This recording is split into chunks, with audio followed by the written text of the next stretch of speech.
up, guys? Mega Matt here with another pickups video for the month of April and Midwest Gaming Classic recap. But before we get started, I'm going to do a kind of beer review, I got my gaming off the grid glass here, and since it is May now and it is past May 4th, I thought I'd do this beer review that was sent to me by Drinking Games with Josh. This is by Brewery Fire. It is the Power of the Fourth Warrior Wicket Brown Ale. It's a brown ale, comes in at 4.8% ABV. So I do like a good brown ale. So let's crack this baby open. Get a nice pour here. Oh, you guys can't see that. So I'm gonna definitely enjoy this while making this video. So, oh yeah, take a look at that. A nice brown color, little froth on the top. That's good. That's really good. Definitely check out, I'm sure I've mentioned Josh quite a bit. Go check out his video, his channel if you haven't already, and go visit the breweries if you're near him. In where is this at? This is in Maryland. Yeah, it's out in Maryland. So let's about Midwest Gaming Classic. I'm just gonna jump right into that. Had a great time like usual. Forgot to take video as I always do. I said I was going to again, and it's just, I don't know what it is with conventions. I just get caught up in the moment and I just don't think about taking my phone out.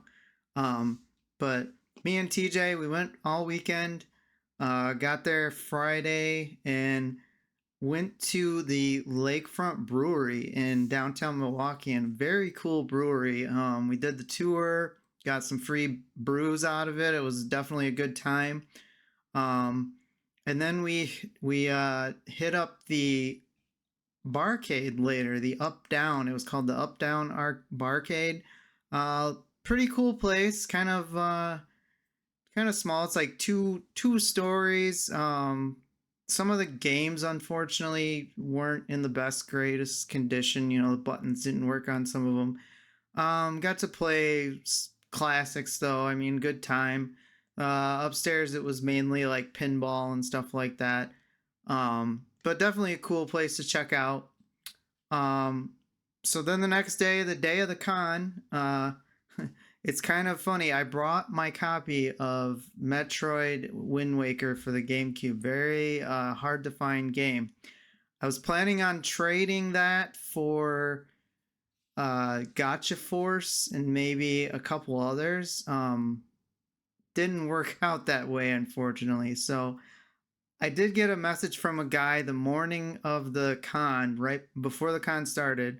He was asking me if I still had it, and it turns out the guy was actually a vendor at Midwest Gaming Classic, which is kind of crazy. So yeah, I went to got in the con, met up with him. He gave me straight up cash for it, like exactly what it goes for, maybe a little more, because he wanted it for his own personal collection. So I had a lot of money to, like, I could spend if I really wanted to at the con. So it started off really great. I had all this money. So I started looking for Gotcha Force, and it seemed like the boost that had Gotcha Force, it was either missing the manual or it just wasn't complete, and the prices were just, I don't know. I think I've said this previous, like last year too. The prices at Midwest Gaming Classic they keep going up for some reason. I mean, some of these vendors had prices well above eBay, and I don't know. It just seemed like it was higher than what you would normally see. You know, I'm not gonna a price for instance, one of the copies of Gotcha Force was missing the manual and the disc was all scratched up. They were asking what a complete copy of Gotcha Force goes for that. So I was just kind of bummed by that. Just kind of Didn't really find much. I did the one booth I did buy. I only bought 2 games at the whole weekend of the con. So I found one of the tables. It was a collector, and that's one thing I think you need to look for if you're ever going to a convention and you're looking to buy some stuff and you want to get a decent deal. Always look for the person that's like selling off their collection, because they tend to just want to give you a good deal to begin with, and they just want to get rid of their games. Like a vendor that owns a video game store might not necessarily want to unload all their inventory, so they're just going to keep their prices at the same deal. But he did not have Gotcha Force, unfortunately, but he had another game I was looking for, Spirits and Spells, which again I found many copies of, but they were just way overpriced or missing manual or whatever. But he had a very nice complete copy of Spirit and Spells, so that is awesome. And it was going for what he was asking, what it was going for on price charting, so I had no problem paying that. And I actually bundled it with another game that he had. He didn't have many games left when I got over there, because he was on the other side of the vendor room than where me and TJ started to look at. So by the time I got over there, I'm sure most of the good, really, really good stuff, besides this, surprisingly, was gone. So I I bought this game for a friend a while back, and I saw that he had a copy of it, nice clean copy, so I just bundled it with Spirits and Spells. But for the original PlayStation, we got Buster Bros Collection. If you guys don't know what this game is, it's basically kind of like a puzzle type game.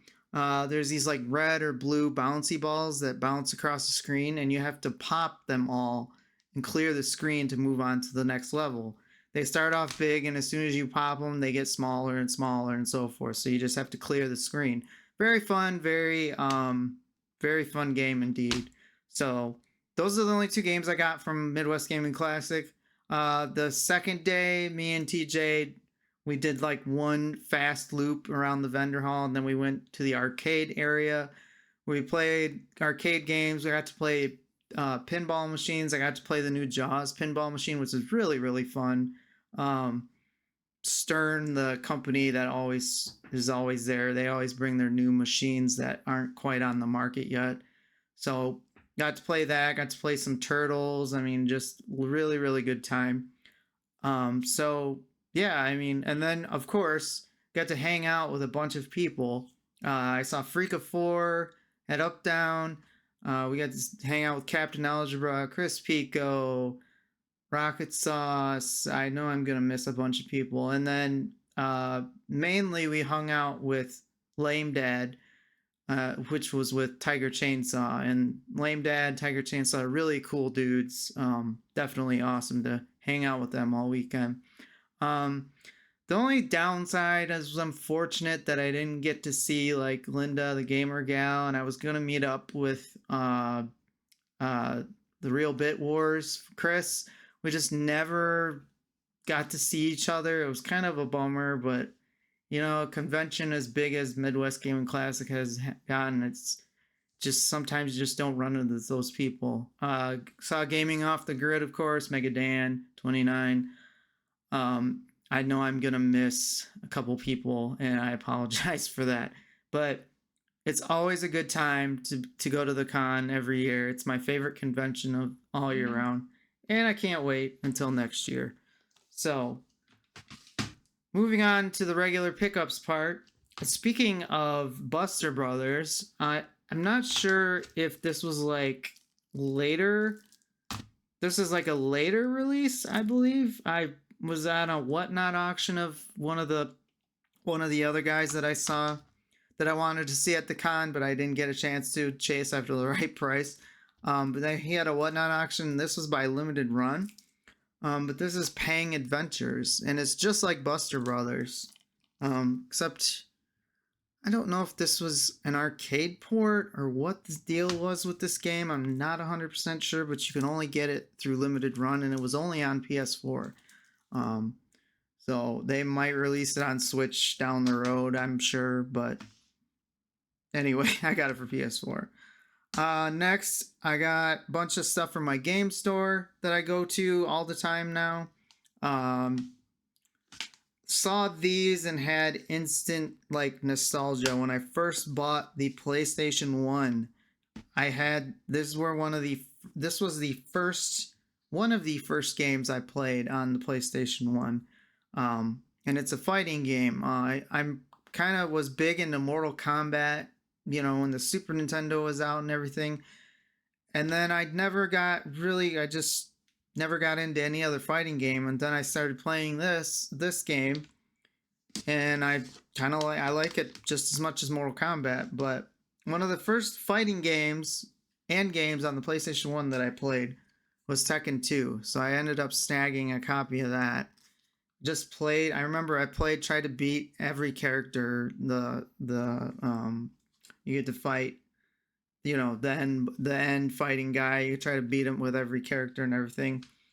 And then they also had Tekken 3, and these were all in really nice shape. And then this surprised me. They had a copy of this, the long box version, which long box games for the PlayStation 1 are hard to find to begin with.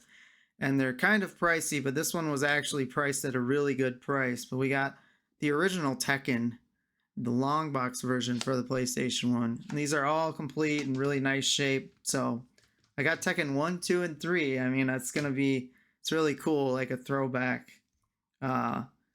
nostalgic for when I first played the PlayStation 1.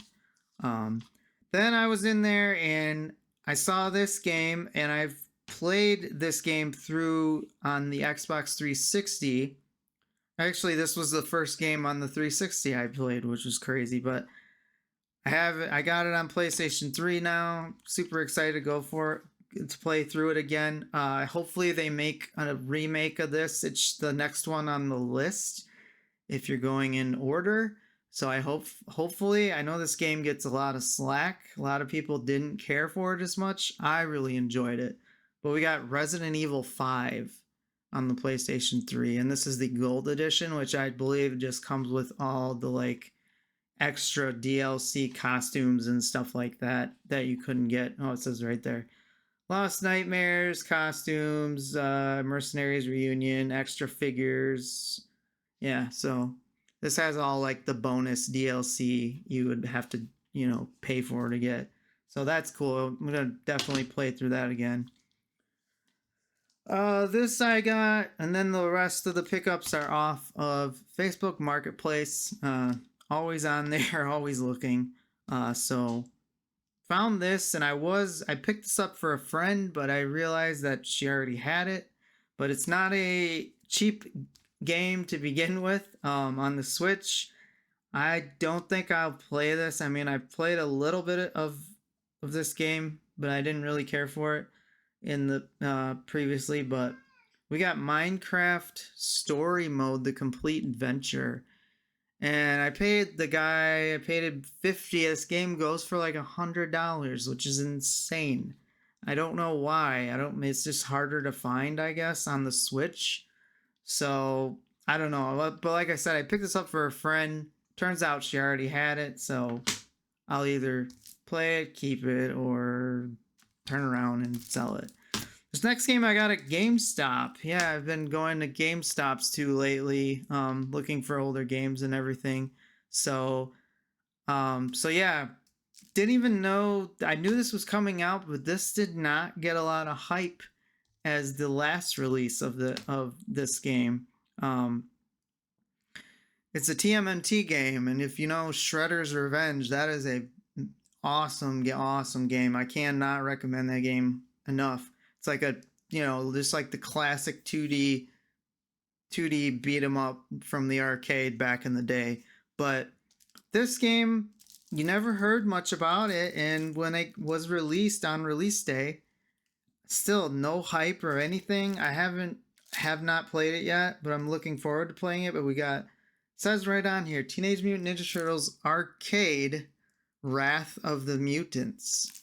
So yeah, I don't understand why this game didn't get the hype like any other Turtles game would get hype about, but this game, I don't know, is just went under the radar for some reason, and not a lot of people liked it, I guess. Sorry, I had to take a drink there. And then the last pickup was another marketplace pickup. All GameCube games. I'm trying to get my GameCube collection pretty good. I'm not going for every GameCube game, but I'm just going for games that I think look interesting or I want. But that's what I'm trying to go after mainly. If you've been watching the channel, you know that. But GameCube. So this lady had 4 GameCube games. They were priced decently, close to price charting. I did get a bundle discount because I bought 4 of them, but they're all complete. They're all in nice shape. But we got NHL Hits 2003. 2002 is a lot of fun. I have not played 2003 yet, so I'm wondering if it's similar, better, more improved, but we shall see. This one just makes me laugh every time I see the cover of it, and it looks funny. But it's Donald Duck going quackers. He just looks so upset. I don't know what's going on. I don't know what the story is or anything. You gotta save Daisy like always, but definitely looks fun, looks funny. So pick that up. This one, which I played at the Dreamcast Marathon that TJ and his group has every year, and this game's not cheap by any means, but it's a lot of fun. A lot of mini games, like all these games are normally, but we got WarioWare Inc. Mega Party game, so definitely a lot of fun. Really fun game. And then the last one, I don't know if this game's any good or not. Sometimes remakes of games or sequels to games aren't as good. But the reason I picked this up is for a little bonus in this game. But this is Pitfall: The Lost Expedition, and it says at the very end, the bubble there, it says includes Pitfall 1 and Pitfall 2. So that's pretty cool. I remember playing Pitfall on the Atari back in the day, and as well as in the arcade, which is crazy. So yeah, so definitely looking forward to trying that out. But that's it, guys. That's it for the pickups for this month. Midwest Gaming Classic, like I said, if you guys ever get a chance to go to that con, go to it. You'll have a blast. It's always a good time. You don't even have to buy anything, and you'll have a good time, in my opinion. So that's it, guys. Until next time, cheers.